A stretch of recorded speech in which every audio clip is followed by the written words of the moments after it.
समंदर के बीच एक नाव तैर रही थी।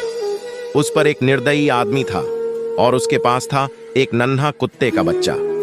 वो मासूम बच्चा डरा हुआ था, कांप रहा था और तभी उस आदमी ने उसे समंदर में फेंक दिया।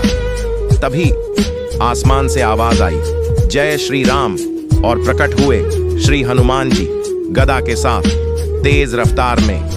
हनुमान जी ने उस आदमी को रोका, उसे सबक सिखाया और उस मासूम कुत्ते को अपनी गोद में उठा लिया।